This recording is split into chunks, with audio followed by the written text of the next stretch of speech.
Madam President, why is that old woman here? It was the moment the chandeliers of the Weymouth estate cast a cold, clinical light over the faces of the elite. Candace, who only days ago had been sneering in a dusty soup shop, gingerly wiping a wooden chair with a silk handkerchief, felt the glass in her hand begin to tremble violently. The very woman she had looked down upon walked in quietly, her simple wool dress trailing across the marble floor as the crowd parted like a sea. Governors and CEOs stepped aside to open a path, some reaching out with both hands to bow in deep respect. Candace forced a smile, but her lips twitched with a frantic spasm, and cold sweat trickled down her neck. At that moment, a man in a dark coat leaned toward the old woman and spoke in a low, reverent voice. "Madam President." Candace's eyes shook with pure shock. Then from the end of the hall, someone called her name very quietly. "Candace, thank you for visiting our sanctuary of stories.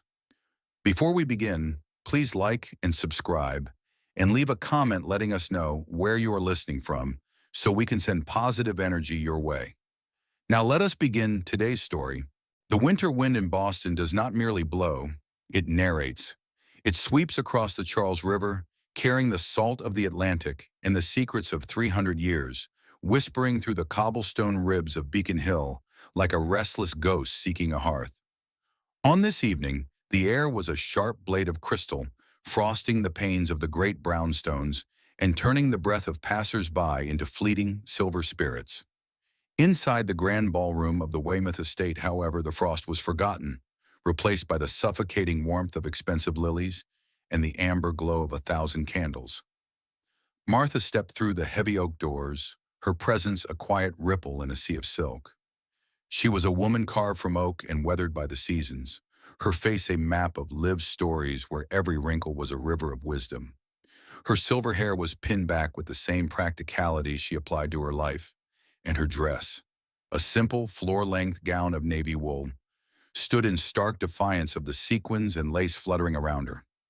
Her hands, the color of rich earth and calloused from 40 years of stirring heavy iron pots, were clasped loosely in front of her.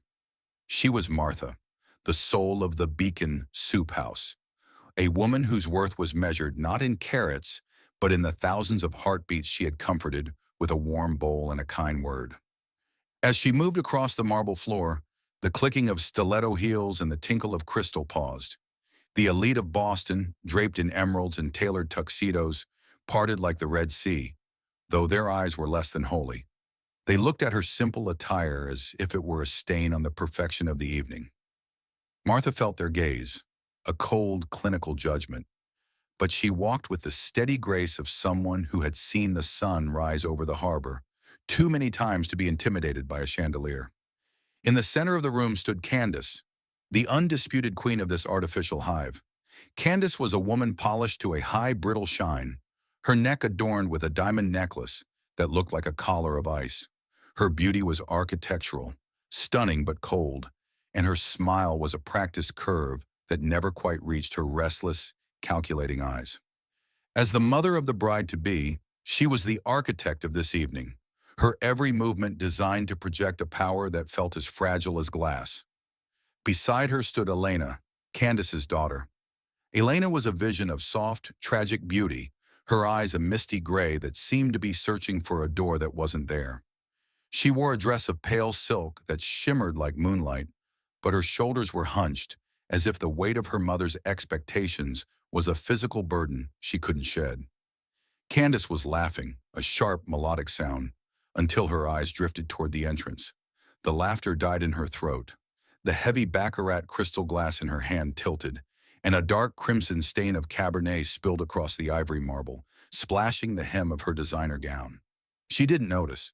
Her gaze was locked on Martha, and for the first time in decades, the mask of the Boston elite crumbled. A memory, sharp as a shard of glass, cut through Candace's mind. Only 24 hours earlier, she had stood in the dim, herb-scented warmth of the Beacon in Providence.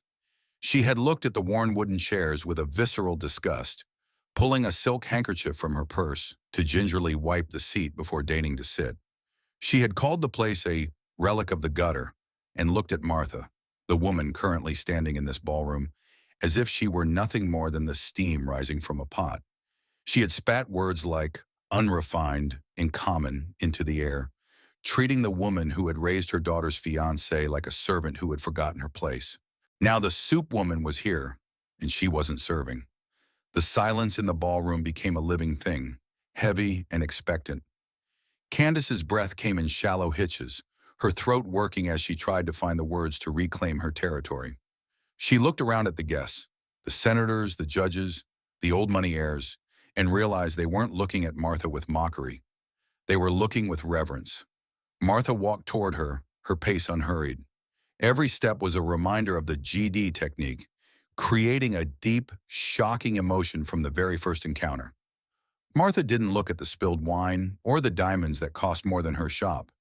She looked at Candace, her eyes holding a reflection of the truth that no amount of polish could hide.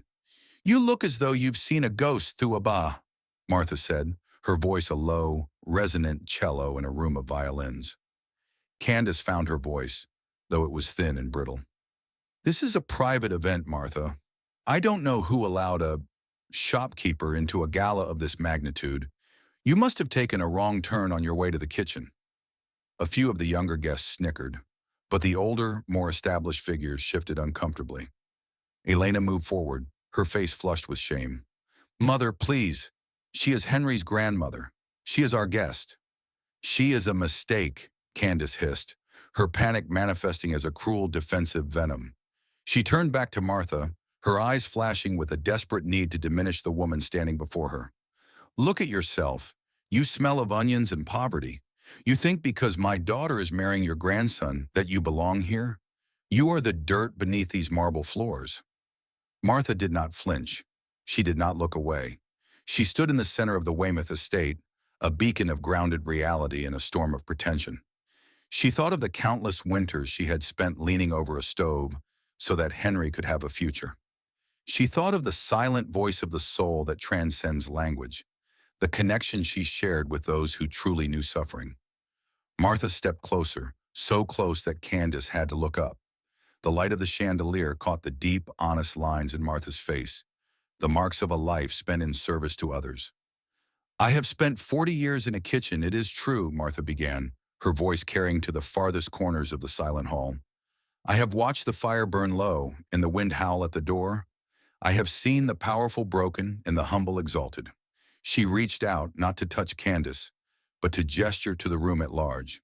"You wear your jewels like armor, Candace, but they are cold. You look for status in the price of a chair and the label on a bottle. But I have learned a truth in my little shop that your money will never buy."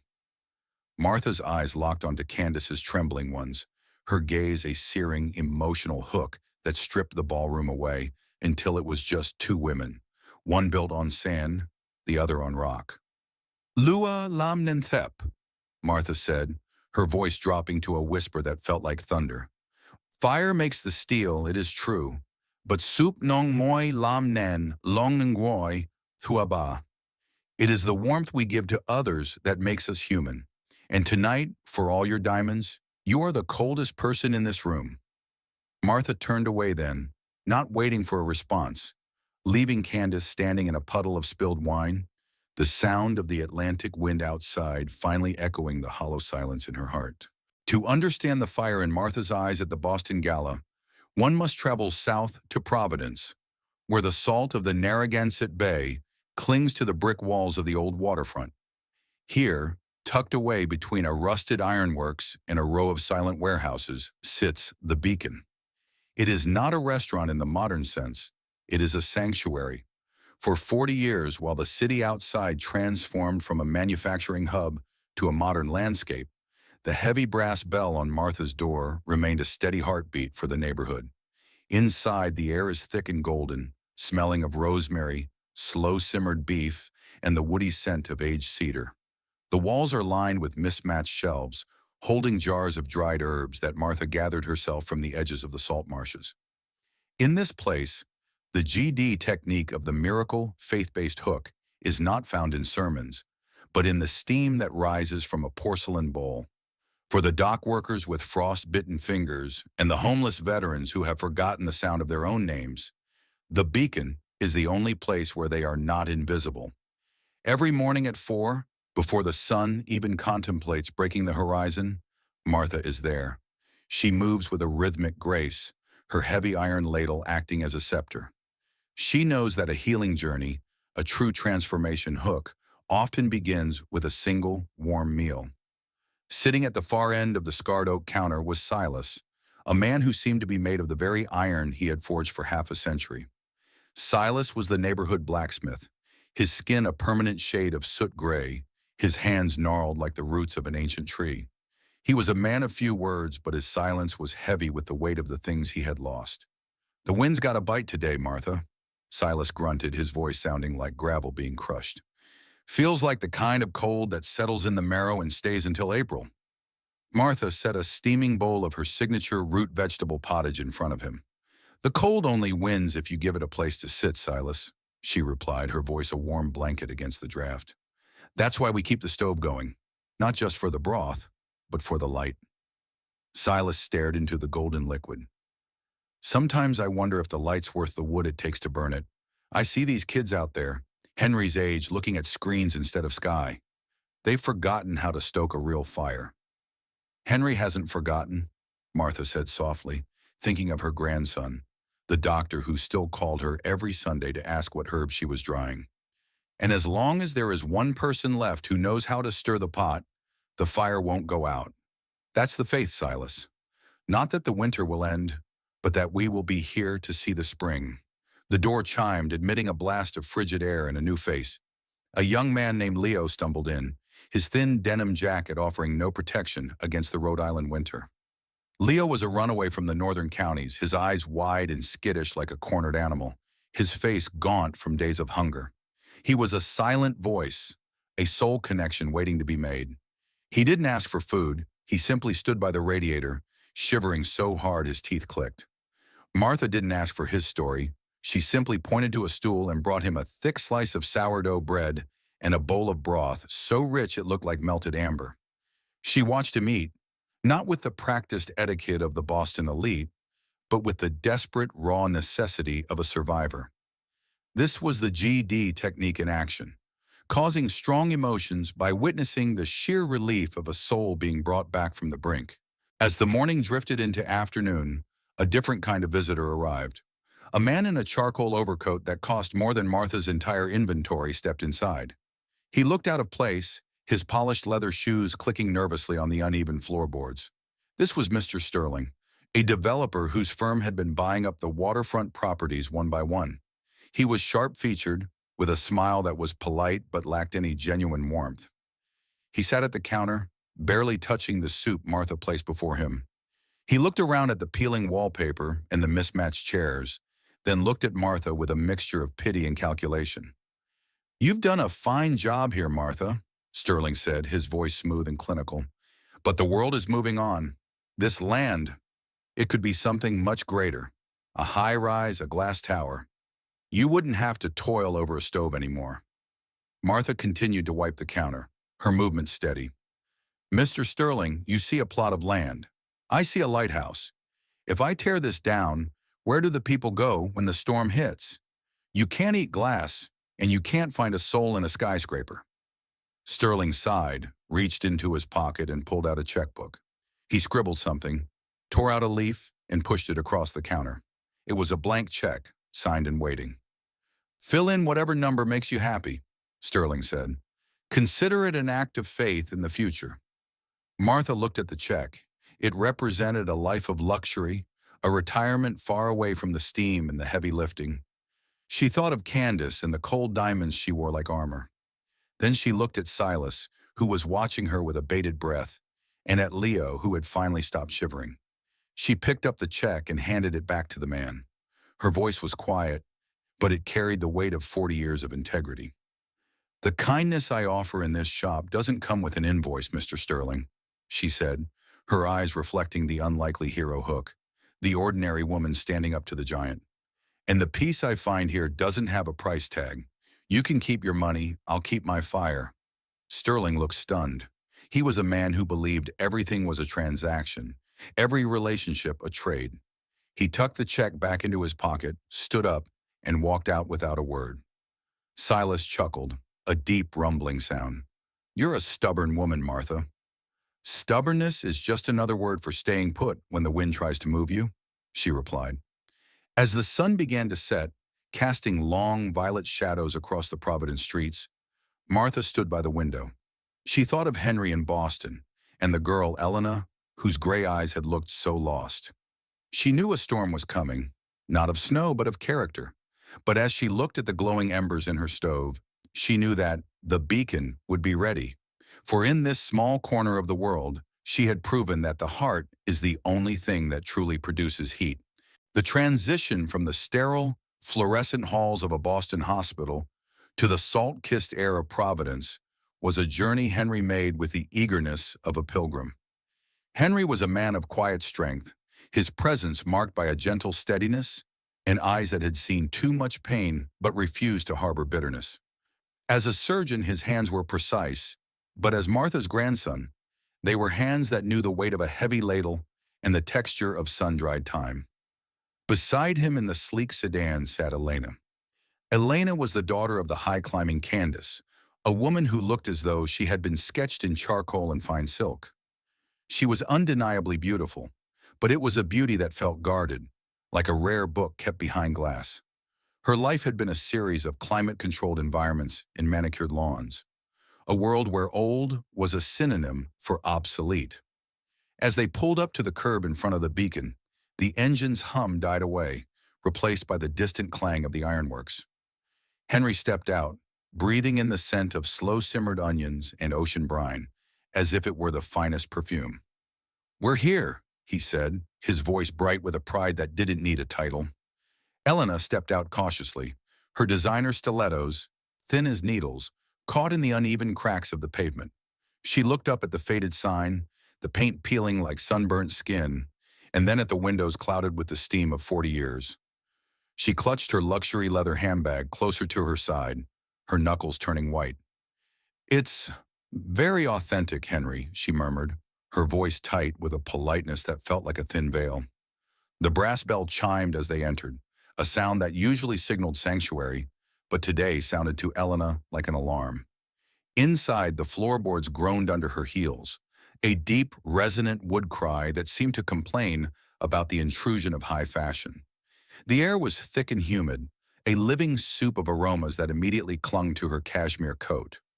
She instinctively touched her collar, her nose crinkling at the earthy, pungent scent of boiling marrow and leeks. Martha was at the counter, her hands moving in a blur of practiced motion. When she saw them, the lines around her eyes deepened into a genuine map of joy. "Henry," she breathed, wiping her hands on her apron, an apron that bore the honorable stains of a morning's labor. Henry rounded the counter and pulled her into a hug that smelled of home. "I miss the smell of this place, Grandma. The hospital smells like bleach and bad coffee. This, this smells like life." Elena stood near the door, a solitary statue of ivory and silk. She felt the eyes of the regulars on her, the dock workers and the weary souls who knew the value of a dollar by how hard they had to bleed for it. Henry led her forward. "Elena, this is my grandmother Martha, the woman who taught me that a steady hand matters just as much at a dinner table as it does in an operating room." "It's a pleasure to meet you, Mrs. Weymouth," Elena said, extending a hand that was soft and unblemished. Martha took it. Her own hand was a contrast of sandpaper and warmth, a hand that had spent decades fighting the cold. She didn't miss the way Elena's eyes flickered toward the stained counter or the way she adjusted her sleeve to avoid touching the wood. "Welcome to my kitchen, Elena," Martha said, her voice calm and observant. "Please sit. The day is cold and the heart needs fuel." They sat at a corner table where the sunlight struggled through the steam. Henry began to talk, his words a river of memories. He pointed to the dented silver tureen near the stove. "Do you see that, Elena? Grandma bought that the year I started middle school. She worked double shifts, serving soup to the midnight crews at the docks just to pay for my first set of medical encyclopedias. I used to do my homework right here, with the smell of rosemary in my hair." He spoke with such reverence that for a moment, the peeling wallpaper seemed to turn to gold. He told her about the time the heating failed in the dead of winter, and Martha had kept the stove burning for 3 days straight, inviting half the block to sleep on the floorboards so they wouldn't freeze. His eyes were radiant, shining with a faith in the legacy of this small old place. Elena tried to listen. She truly did. She smiled when Henry laughed, but her eyes kept drifting to the antique clock on the wall. Every few minutes, she would subtly adjust her position, her coat rustling as she tried to minimize its contact with the chair. She looked at her reflection in her polished phone screen, checking her hair as if the humidity of the soup shop were a personal adversary. To her, this wasn't a cathedral of memories. It was a cramped room that needed a coat of paint and a better ventilation system. "Henry, we really should head back before the traffic on the I-95 gets too bad," she whispered during a lull in his story. "The gala preparations start early tomorrow, and Mother expects us." The pride in Henry's eyes dimmed just a fraction, a shadow passing over a bright field. "Just a few more minutes, Elena. You haven't even tasted the soup yet." Martha watched them from the kitchen. She saw the way Henry leaned in, desperate to share his soul, and the way Elena leaned back, desperate to preserve her shell. She saw the GD technique of the transformation hook in reverse, a journey of pain where two people were realizing they spoke different languages. Martha approached the table, carrying a single mismatched porcelain bowl. It was chipped at the rim, but the soup inside was a deep, vibrant crimson, a beaten ginger broth that glowed like a hearth fire. She placed it in front of Elena. No spoons, no bread, just the bowl. Henry looked up, surprised. "Grandma?" Martha didn't answer him. She didn't look at him. She looked only at Elena. This was the silent voice hook, the soul connection that transcends the need for words. Martha saw the girl's trembling hands, not from cold, but from a profound, unacknowledged anxiety. She saw a girl who had been taught that her value was in her perfection, and who was now terrified by the raw, honest imperfection of this room. Martha leaned over and placed her calloused hands gently over Elena's polished ones. She didn't say a word about the clock, or the coat, or the city. Her gaze was a steady, ancient light that searched the gray in Elena's eyes, looking for the girl buried beneath the silk. Martha nudged the bowl closer. The steam rose between them, a warm curtain that blurred the rest of the world. In that silence, Martha wasn't a shopkeeper, and Elena wasn't a socialite. They were just two women, one who had survived the winter, and one who was currently trapped in it. The silence stretched, heavy and thick with the weight of things Elena had never been allowed to feel. Her breath hitched. The smell of the ginger, sharp and real, seemed to pierce the fog of her polished life. Martha's hands remained steady, a grounded weight that told Elena it was okay to be still. It was a moment of growth, a silent lesson that warmth isn't found in a luxury heater, but in the courage to let the steam touch your skin. The sky over Boston was the color of a bruised plum, heavy with the threat of a nor'easter, as Martha stepped out of her modest sedan.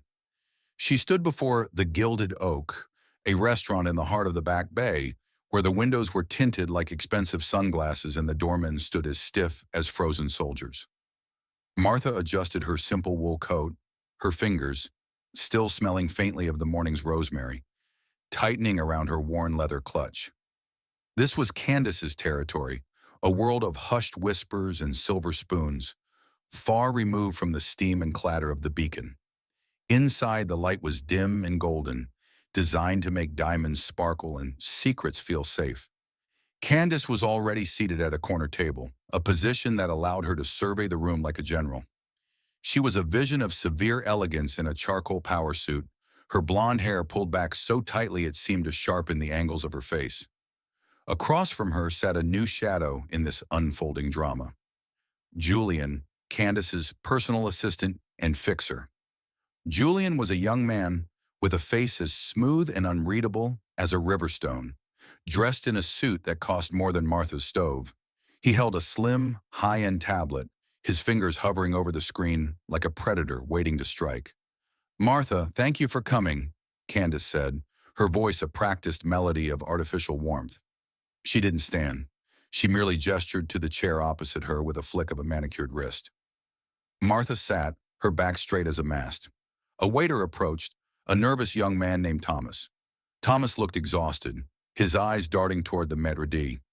As he moved to pour water, his hand shook slightly, and a single drop landed on the tablecloth near Candace's sleeve. Are you new or simply incompetent? Candace snapped, her voice cutting through the soft jazz of the room like a serrated blade. This silk is worth more than your month's salary. Fix it, now. Thomas paled, stammering an apology as he frantically dabbed at the table. Martha watched in silence. She saw the way Candace didn't even look at the boy's face, treating him like a glitch in a machine. Martha reached out and gently touched Thomas's arm, a silent anchor. It's just water, son. The sun will dry it, she said softly. Candace rolled her eyes as Thomas scurried away. You're far too indulgent with the help, Martha. It's a matter of discipline. But we aren't here to discuss the service. We are here to discuss the future, specifically the union of our families. Julian tapped his tablet, and a sleek ivory-colored envelope was pushed across the table toward Martha. My family has a reputation to uphold, Candace began, leaning forward. Her perfume was cloying, the scent of expensive lilies trying to mask something sour. We have been pillars of the Boston educational elite for 3 generations. My late husband was a dean. I sit on the boards of 4 prestigious academies. When Elena marries, it isn't just a wedding, it is a merger of legacies. However, we must be realistic about Henry's humble origins. Martha didn't touch the envelope yet. Henry is a surgeon, Candace. He saves lives. I believe his legacy is written in the hearts of the people he heals. Candace gave a dismissive wave. Talent is common. Status is rare. For this marriage to be accepted in our circles, Henry needs to look the part. He cannot be the boy from the Providence soup shop. He must be a man of Back Bay. She signaled Julian, who began to list the items on the tablet as if reading a grocery list. A 2-bedroom penthouse in Back Bay, overlooking the public garden. A top-of-the-line European sedan, black, of course, and a stability fund. A guaranteed deposit into a private account for Elena. We consider it a necessary hedge against the unpredictability of your grandson's career. Martha finally picked up the envelope. She pulled out the heavy, embossed paper. It wasn't an invitation. It was a bill of sale. Every line was a demand, a price tag placed on Henry's love for Elena. You speak of stability and prestige as if they are things you can buy at a boutique, Martha said, her voice low and steady. She watched Candace pick at a salad she had no intention of eating, her eyes constantly scanning the room for people more important than the woman sitting across from her. It's about the GD technique of justice and redemption, Candace said with a smug smile, misusing a phrase she had likely heard at a seminar. We are simply ensuring that Elena is rewarded for her station and that Henry is elevated. It's only fair. Martha looked at Julian, who was recording her reaction with a cold, mechanical detachment. She felt the silent voice hook, the deep soul connection to Henry's struggles, to the nights he studied by the light of a single bulb while she stirred pots until her shoulders screamed. This woman wanted to erase all of that. She wanted to turn Henry into a trophy, a polished ornament to hang on her family tree. I remember a woman who came to my shop once, Martha said, her gaze pinning Candace to her seat. She looked just like you. She talked about status while her daughter sat in the corner, starving for a kind word. That daughter eventually left because you can't eat prestige, Candace. It leaves a hollow ache in the belly. Candace's face hardened, the mask of politeness slipping to reveal the jagged edges of her ego. How dare you compare me to your common clientele? This is about Elena's happiness. She needs security. She needs to know that she isn't marrying into poverty. Henry is not poverty, Martha replied, her voice gaining a sharp, crystalline edge. He is the richest man I know because his hands are clean and his heart is full. You, however, seem to be terrified of anything you can't put a price on. Martha slowly folded the heavy paper. She didn't put it back in the envelope. She folded it again and again until it was a small, sharp square. She placed it in the center of the table, right next to Candace's spilled water. I came here hoping to talk about 2 young people who found a spark in the dark, Martha said. But you didn't bring a mother's heart to this table. You brought a ledger. The ballroom-style dining room seemed to grow quiet, the other patrons sensing the shift in the air. Candace bristled, her hand tightening around her wine glass so hard the stem creaked. This is reality, Martha. This is how the world works. If you want your grandson to be part of this family, you will meet these requirements. Martha stood up. She looked down at Candace, not with anger, but with a profound, bone-deep pity. This was the climax, the moment the unlikely hero stood their ground against the architect of greed. "Tell me, Candace," Martha said, her voice echoing with a poetic, mythological quality. "Are you Gakongai? Are you marrying off your daughter to find her a home? Or are you Zhang Ban Mot Mon Hang? Are you simply selling a piece of merchandise to the highest bidder?" Martha didn't wait for an answer. She turned and walked out of the gilded oak, her footsteps firm and rhythmic on the polished wood. Behind her, Candace sat in a stunned, vibrating silence, the folded contract sitting on the table like a discarded scrap of trash.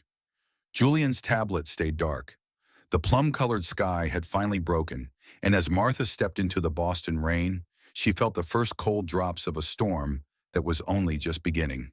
The night shift at Massachusetts General Hospital was a cathedral of low hums and the rhythmic beeping of monitors, a place where the line between life and death was as thin as a surgical thread. Henry sat in the darkened surgeon's lounge, the city lights of Boston flickering outside the window like a carpet of cold diamonds. He stared down at his hands, the fingers long, steady, and scarred by the countless hours of scrubbing in.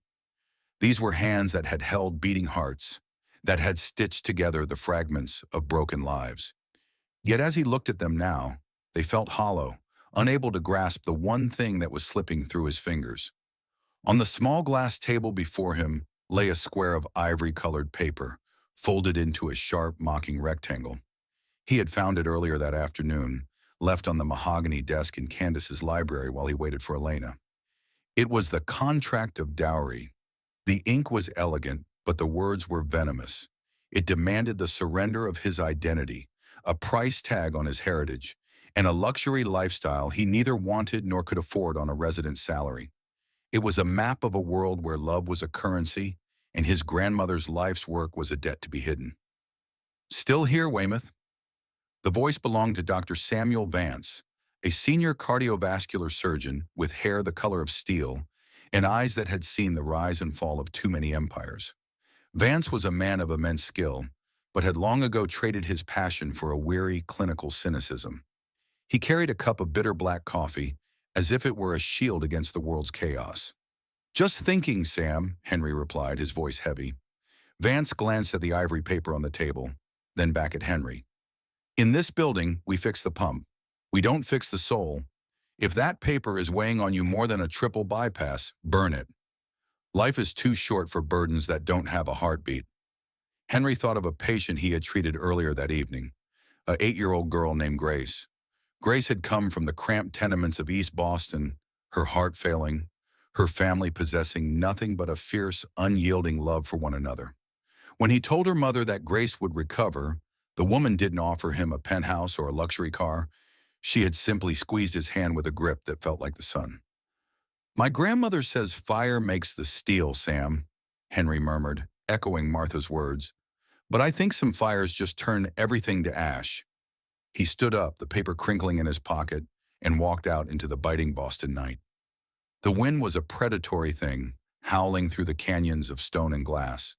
He drove to the Weymouth estate, not as a suitor, but as a man seeking a truth he was terrified to find. He found Elena in the conservatory, a glass-walled room filled with exotic orchids that looked like trapped butterflies. She was wearing a dress of charcoal silk, her face pale against the shadows. "Henry," she whispered, her voice a fragile thing, "you shouldn't be here. Mother is... she's in a state after the meeting with your grandmother." Henry pulled the ivory paper from his pocket and laid it on a marble pedestal. "Did you know about this, Elena? The penthouses, the European cars, the stability fund? Did you know your mother was trying to buy my soul so it wouldn't embarrass her at the yacht club?" Elena looked at the paper as if it were a serpent, her gray eyes filled with a sudden, drowning moisture. "She wants us to be safe, Henry. She wants us to have the life we deserve. Boston is... it's a small, cruel world. If we don't have these things, they will look at us with pity. I don't want them to look at you the way they look at the people in your grandmother's shop." Henry stepped toward her, his heart a drum of disappointment. The people in my grandmother's shop are the only people who have ever looked at me with honesty. I thought you saw that.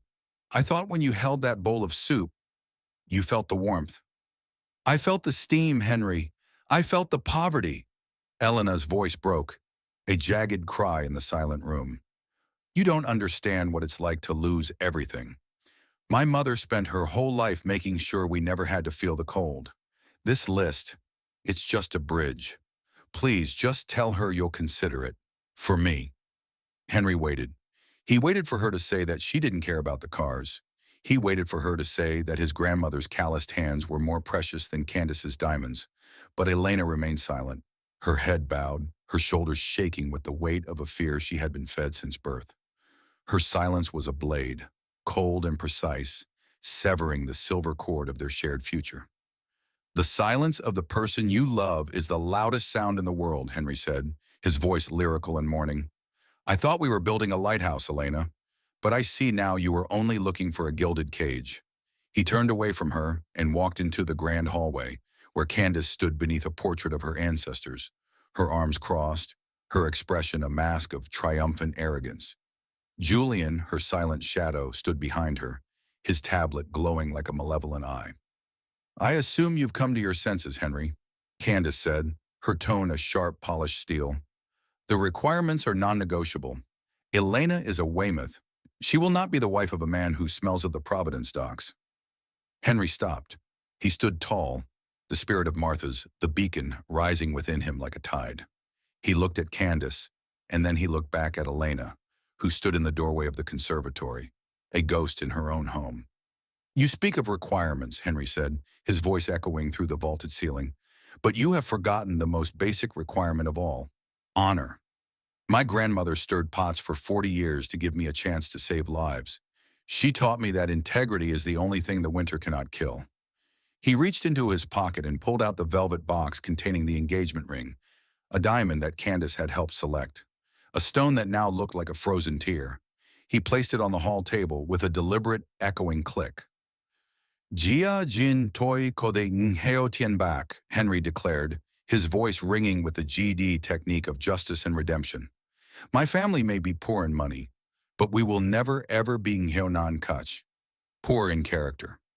He looked at Elena one last time, hoping for a spark, a word, a sign of the girl he thought he knew. But she only watched him through a veil of tears, her feet rooted in the silk rug of her mother's making. The engagement is over, Henry said firmly. He walked out the front door, leaving the warmth of the estate for the honest, biting cold of the Boston streets. As he drove back toward Providence, the city lights no longer looked like diamonds. They looked like distant fires, and for the first time in months, Henry felt the warmth of his own blood, unburdened and free. The morning after the engagement was severed, Providence was wrapped in a thick, silver fog that rolled off the Narragansett Bay, blurring the lines between the sea and the sky. Inside the beacon, the stove was lit, but the heavy brass bell on the door remained silent. Martha sat at a small, cluttered desk in the back office, a room that smelled of old parchment and dried lavender. She wasn't holding a ladle today. She was holding an old leather-bound ledger and a sleek, encrypted smartphone that seemed out of place among the antique herb jars. Martha was more than the soup woman Candace had so bitterly dismissed. Decades ago, she had channeled the modest profits from her family's maritime investments into the Seaport Charitable Foundation. She had operated in the shadows, a silent voice that funneled millions into scholarships for the children of dock workers and the preservation of the city's historic soul.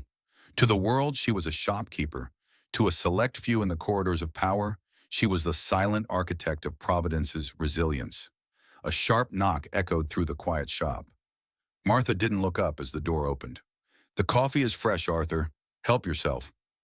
Arthur Sterling walked in, but he was not the predatory developer Martha had rejected weeks ago. Arthur was Martha's oldest legal confidant, a man with white hair and a face lined with the gravity of 1,000 secrets. He was a master of the GD techniques, specifically justice and redemption, having spent his career ensuring that the light stayed on for those the world tried to ignore. The nor'easter didn't just bring rain to Boston, Martha, Arthur said, placing a thick manila folder on her desk. It brought a flood of evidence. Martha opened the folder. Inside were bank records, diverted wire transfers, and internal memos from the Weymouth Educational Trust. As she scanned the documents, the transformation hook of the story began to shift. Candace hadn't just been arrogant, she had been desperate.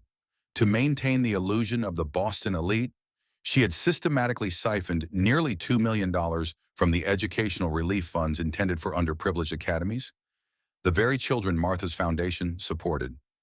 She used the money to pay off her personal margins and keep the estate afloat, Arthur explained, his voice grim.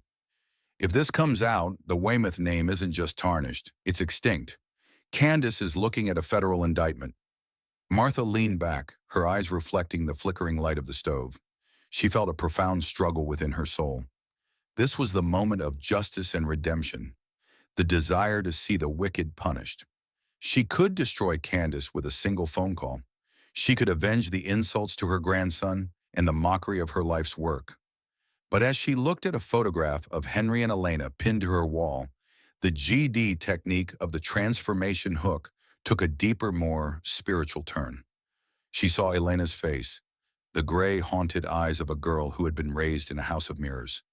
If Martha destroyed the mother, she might finish breaking the daughter. Is there any way to recover the funds without a public scandal? Martha asked. Arthur shook his head. Candace has already spent it. The only way to get the money back is to seize her assets. The estate, the jewels, the reputation. It all has to go.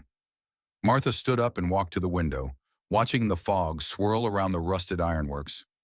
She remembered a lesson she had taught Henry, that sometimes you have to break a bone to set it straight. This wasn't about revenge anymore. It was about a healing journey. If Elena remained under her mother's shadow, she would eventually become just as cold and hollow as the diamonds she wore. I need to see her, Martha murmured. Candace? Arthur asked. No, Elena, Martha replied. She needs to see the messenger of truth before she sees the executioner. Martha spent the afternoon in the kitchen, not cooking for the masses, but preparing a single jar of soup. It was a clear golden broth infused with wild thyme and sea salt, the kind of meal that doesn't just fill the stomach, but clears the head. This was her unlikely hero moment, an ordinary woman using the simplest of tools to confront a monumental lie. She drove back to Boston that evening. The city was aglow with a cold, artificial light. She didn't go to the Weymouth estate. Instead, she waited in the quiet shadows of the public garden, near the pond where the swan boats were moored for the winter. She had sent a single message to Elena. The truth is warmer than the lie. Meet me where the water is still. Elena appeared an hour later, wrapped in a coat that looked too heavy for her frail frame. She looked like a silent voice, a girl who had lost the ability to speak her own heart. When she saw Martha, she stopped, her breath hitching in the cold air. Henry told me it's over, Elena said, her voice trembling. Why are you here? To tell me I'm not good enough for him. I already know that. Martha stepped forward and handed her the warm jar of soup. I'm here to tell you that you are living in a dream, Elena, and the person who built that dream is stealing your air. Martha opened the folder Arthur had given her.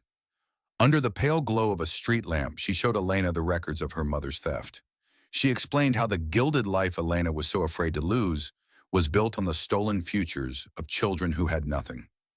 Your mother isn't protecting you from poverty, Elena, Martha said, her voice a lyrical, grounded reality. She is using you as a shield. She wanted Henry's stability, not for your happiness, but to fill the holes she dug with her own greed. Elena stared at the papers, her face turning the color of the fog. The transformation hook was in full effect now, the miraculous change from the pain of a lie to the sharp happiness of the truth. She saw the signatures, the dates, the cold mechanical reality of her mother's betrayal. The ivory tower she had lived in didn't just have fractures, it was a hollow shell. What do I do? Elena whispered, her gray eyes finally clearing of the mist. She's my mother.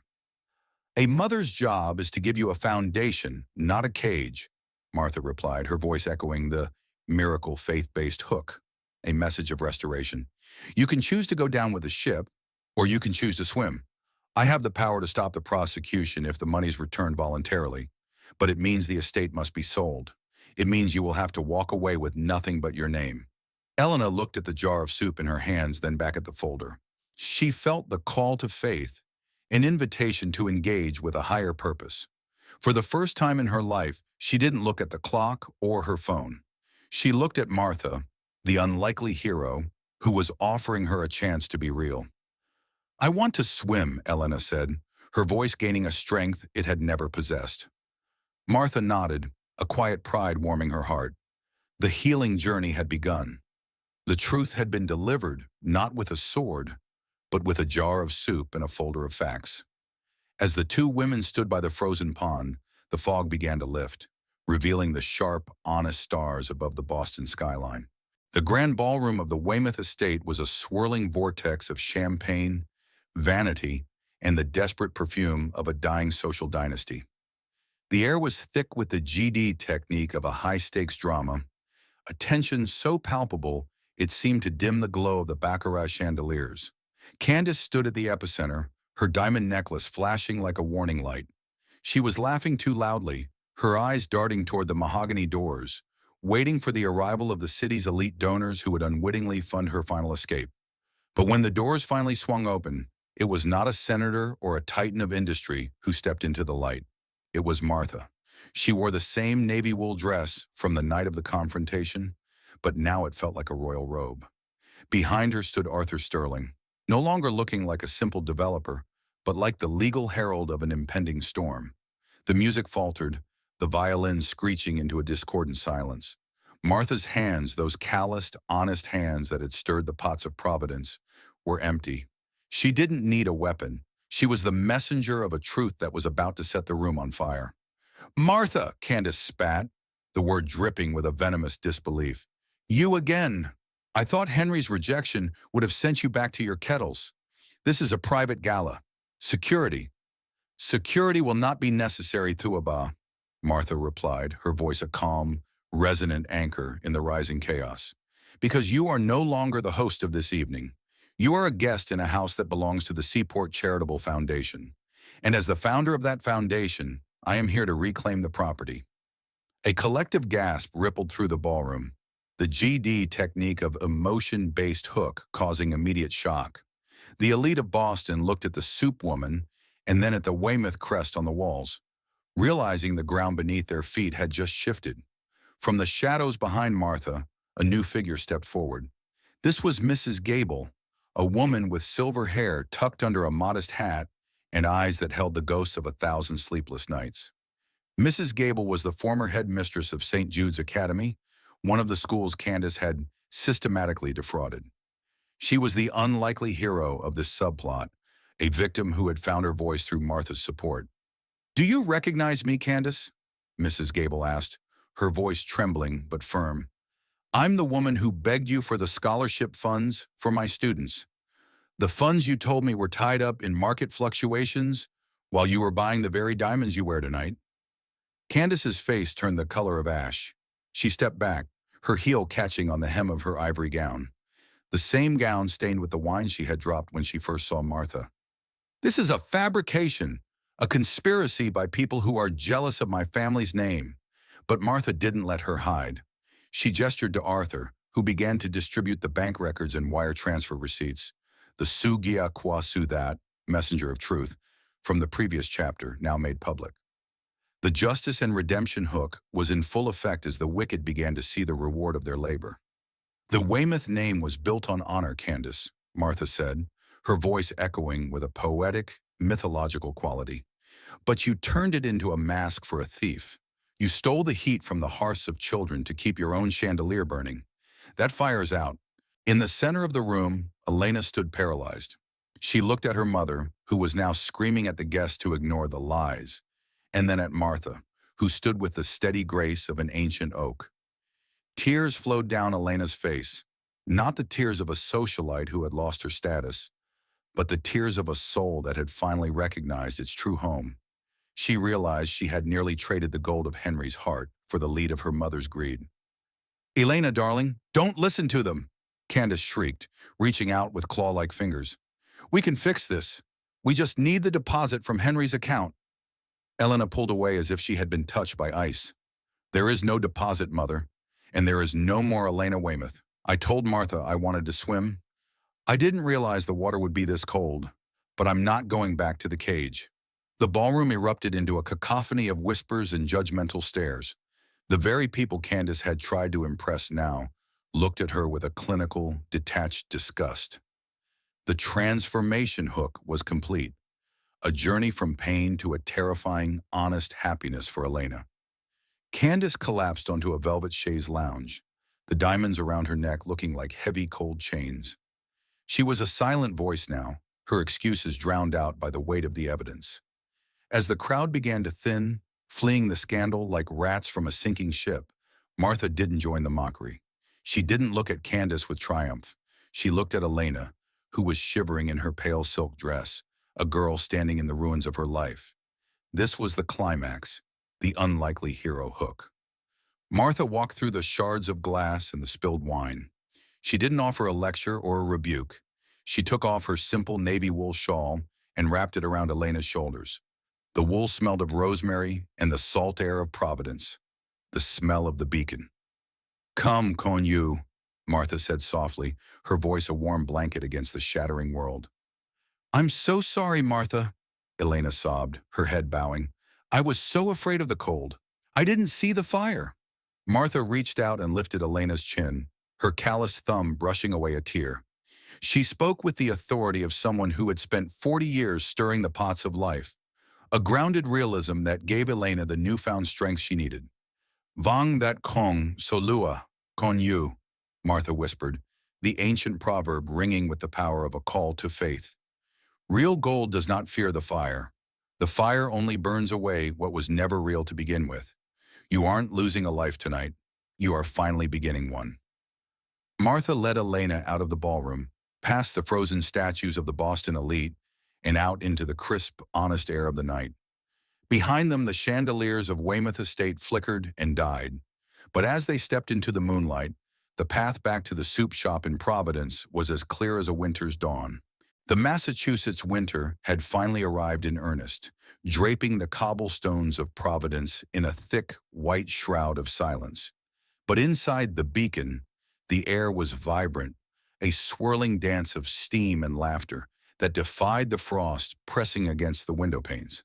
The heavy brass bell on the door chimed with a rhythmic joy, no longer a signal of intrusion, but a welcoming note for a community that had seen its lighthouse weather the fiercest of storms. Martha stood behind the counter, her movements as steady as the tides. Her hands, still calloused and smelling of the earth, moved with a newfound lightness. Beside her, a transformation had taken root that no one in the elite circles of Beacon Hill would have believed. Elena, once a creature of charcoal silk and guarded silences, was now draped in a simple denim apron, her sleeves rolled up to reveal arms dusted with flour. The transformation hook was no longer a promise. It was a living reality, a miraculous change from the pain of a hollow life to the humble happiness of a purposeful one. Elena was currently tending to a new regular, Clara. Clara was a young mother from the nearby textile lofts, her face weary but her eyes bright with hope. She held a swaddled infant, and as Elena handed her a bowl of golden lentil soup, the two women shared a look of profound, silent understanding. A silent voice hook that transcended the barriers of their past. Elena didn't just serve the food, she served it with a grace that came from knowing exactly what it felt like to be hungry for something real. It's the ginger, Elena whispered to Clara, her voice clear and grounded. It warms the blood before it hits the stomach. My grandmother, Martha, taught me that. Martha watched them, a quiet smile playing on her lips. She had watched Elena trade her designer stilettos for sturdy leather boots and her fear of the cold for a respect for the fire. It had been a healing journey, one where the girl had to lose a world of mirrors to find a world of windows. The subplots of justice had also found their resolution. In the quiet corners of the Providence Legal Building, Arthur Sterling had finalized the seizure of the Weymouth assets. Candace's fall had been swift and absolute, a justice and redemption hook that saw the wicked punished for their greed. The Weymouth estate had been sold to a local university, and the diamonds that once chained Candace's heart were auctioned to repay the defrauded academies. However, the true miracle lay in Martha's secret intervention. Using her own foundation's reserves, she had quietly covered the remaining debts Candace owed to the individual families of St. Jude's. She didn't do it to save Candace's reputation, but to ensure that the justice didn't leave more victims in its wake. It was the ultimate lesson in compassion, a miracle, faith-based hook, showing that restoration is more powerful than retribution. As the lunch rush began to taper off, the door chimed again, and Henry walked in. He was still the surgeon, his hands still precise, but the shadow of disappointment that had hung over him in Boston had been replaced by a radiant peace. He walked straight to the counter and kissed Martha's weathered cheek before turning to Elena.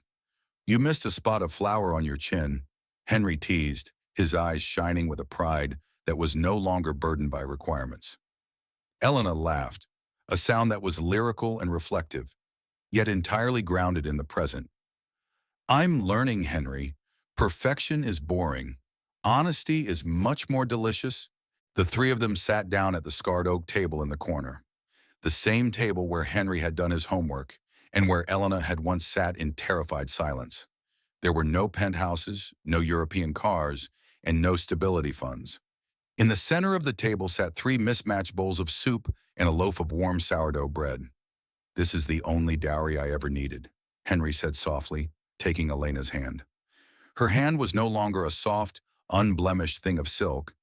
It was starting to feel like Martha's, warm, capable, and honest. They sat in a silent voice hook moment, a soul connection that needed no diamonds to prove its worth. The evening drew to a close, and the last of the dock workers drifted back out into the snowy night. Martha walked to the door and turned the sign to closed, but she didn't turn off the light in the window. She stepped out onto the sidewalk, the cold air hitting her face like a blessing. Above, the Boston fog had vanished, leaving a sky filled with sharp mythological stars that seemed to watch over the humble brick streets of Providence. Martha looked up at the vast, glittering expanse. She thought of Leo, the runaway who was now apprenticing with Silas the blacksmith. She thought of the unlikely hero in every person who chose to stand their ground against the wind. She felt the call to faith hook, an invitation to the audience to believe that even the deepest winter can be conquered by a single hearth. Martha smiled, her breath a silver spirit in the moonlight. "If you believe the heart can be a lighthouse in the dark, then you know the truth," she whispered to the stars. A final call to faith for the elderly women watching her story, inviting them to engage with their own faith and emotional connections. "Chua kong bao gio boroi, nung lin hon biet kwe jiao." Inside, through the glass, she saw Henry and Elena clearing the table together, their shadows dancing in the golden light of the stove. The miracle wasn't that the money was gone or that the estate was sold. The miracle was that the fire was still burning, and it was warmer than it had ever been. The story of Martha, Henry, and Elena reminds us that the most enduring warmth in this world does not come from the glow of a chandelier or the glitter of a diamond. It comes from the fire of integrity we keep burning in our own hearts. In our daily lives, we are often tempted to value the labels we wear or the status we project. Yet as the wind of life blows, those hollow things are the first to chill. True wealth is found in the calloused hands that serve others and the honest spirit that refuses to be bought. Like real gold, your character is not diminished by the fires of hardship. It is only purified. Choose to be a lighthouse for someone else today, for a simple bowl of soup given with love is worth more than a kingdom built on lies. If this story touched your heart, please help us spread this light to others. Like this video and share it with a friend who might need a reminder of their own strength today. Comment below with your favorite part of Martha's journey and subscribe to our channel so you never miss a moment of inspiration. Your support helps us continue to tell these stories of faith and redemption. A closing prayer. Dear Heavenly Father, we thank you for being the ultimate lighthouse in our storms. We ask that you bless every person watching this today.